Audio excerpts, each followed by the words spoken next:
disappointing day as we see yet again the government that's focused on itself and not focused on the New Zealand people. And the New Zealand people are doing incredibly tough out there, dealing with the recession, dealing with rising levels of crime and a healthcare and education system falling apart. So again, it's a government not focused on the New Zealand people where it desperately needs to be. So with that, happy to take your questions. What does this mean for Labor, given that we're 3 months out from the election? And what does this mean for you?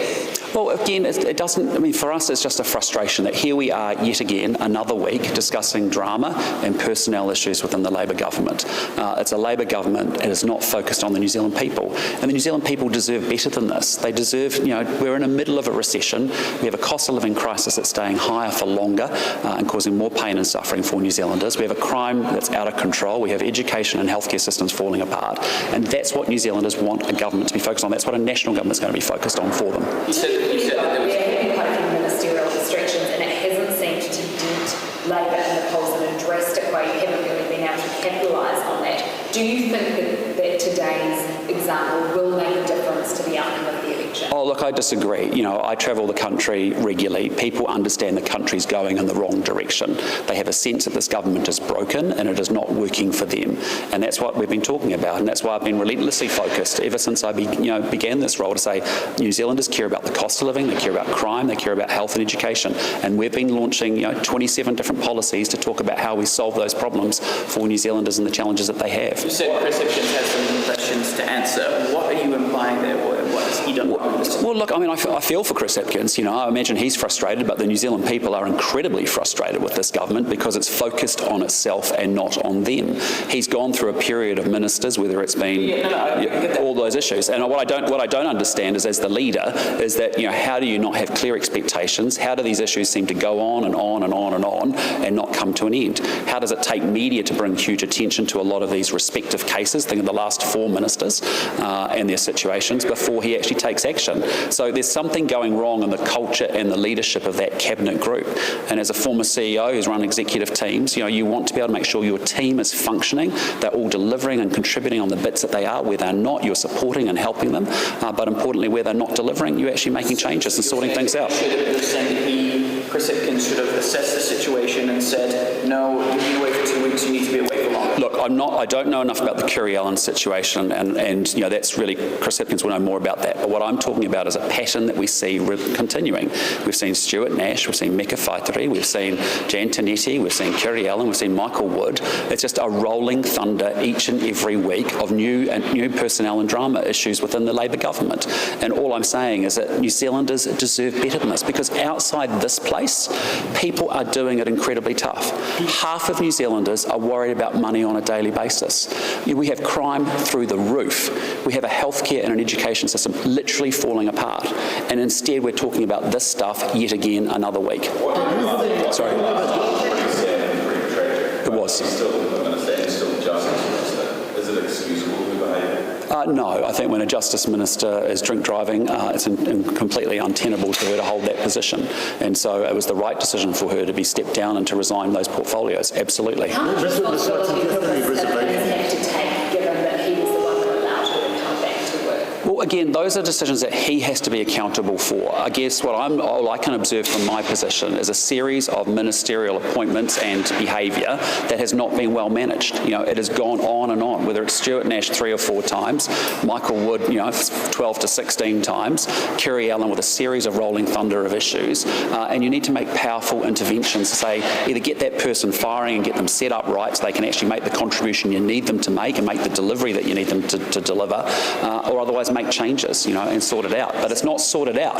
There's obviously a culture and a challenge in that leadership of that cabinet. Do you have any reservations about the Minister of Police and the Minister of Justice being the same person, or could there be a conflict? Well, there will be conflicts in those two portfolios. I take the Prime Minister at his word that he's going to use delegated authorities with associate ministers to manage those tensions. But again, here we go again, another Justice Minister after 4 different police ministers at a time when New Zealanders do not feel safe in their homes, their businesses or their communities. They do not feel safe, and they're quite right to feel that. Violent crime's up through the roof, retail crime's up 100%, gang membership's up 66%, a ram raid's happening every 11 to 15 hours in this country.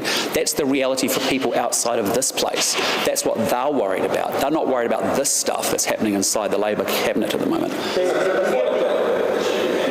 there's something that came No, my job in opposition and my team's job is to make sure we hold this government to account, and that means actually making sure we hold them to account for their non-delivery, their policies, and also to present our plans, and I think we do that job incredibly well. We're playing the role that we need to in our democracy that we're asked to do. Hold ministers to account for their policies and their plans and their delivery and their execution, as well as their behaviour. How is it holding someone to account to issue that statement a couple of hours after a really tragic incident, and if the mental episode has been laid there? Did you think about not giving that, or not asking questions, or even not giving this press conference? Do you need to go so far? Look, no, that is entirely inappropriate. Our job as an opposition is to hold the government to account.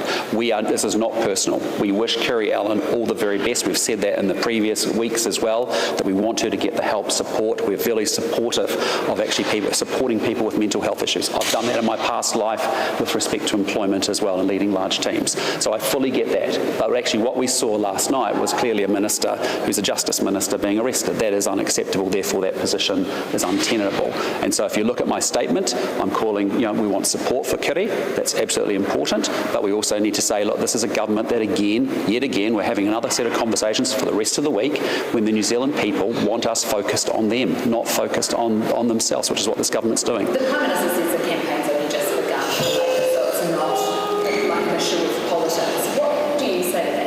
It is, for me, it's just, again, I know this is important in this place, but actually out there, really, the people of New Zealand are hurting. Economically, they're going backwards. Crime is out of control.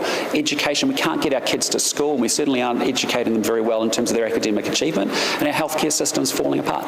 Those are the things that New Zealanders are fixated and worried about, and have been for the last 12 to 18 months. And so none of this really has any bearing on that. None of this government's not helping them on those issues, and that's what a national government will do. Chris Hipkins was unable to say who his customs minister is. Who's your customs portfolio holder? Customs spokesperson Simon O'Connor. Mr. Luxon, how can you be so confident that your own ministers, if you don't do a government, wouldn't face similar issues or find themselves in similar situations?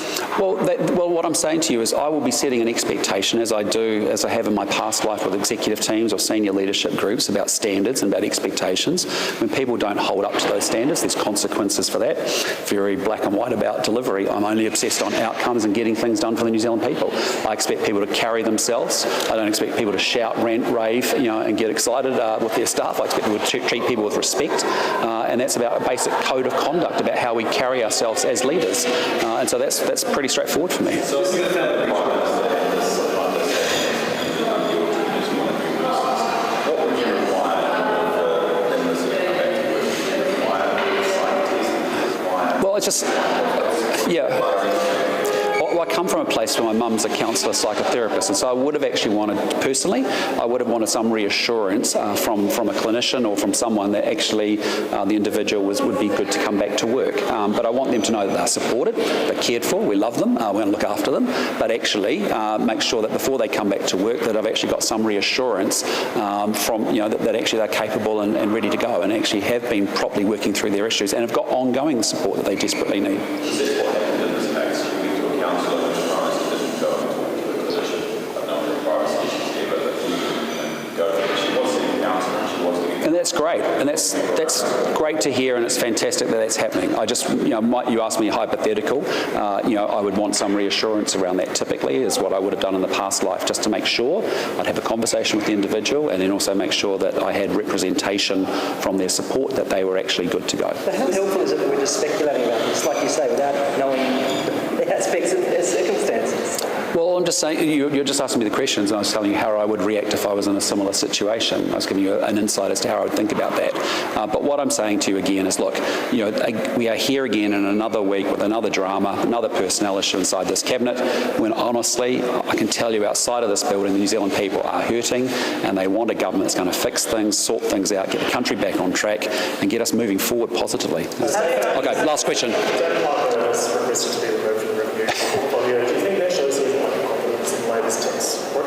I'd say that as part of the massive division that's happening within the Labour Party after Chris Hipkins ruled out in theory the wealth tax. I'd just say to you it's coming straight back if this government gets back into power again on October the 14th. Under the Greens, they will be bending to the power of the Greens into Party Māori and a coalition of chaos, and you'll find a wealth tax re-emerging again. All right, guys, thanks so much. Sorry, last question. This is the third minister who's had regional legislation for cyclone response. Brian Watson's now just taken over her role. You can pick any of the portfolios. There's so much churn going on and there's no delivery happening. That's the major problem. That's what New Zealanders are frustrated about with this government. There is no execution, no delivery, no improvement in results, no getting things done.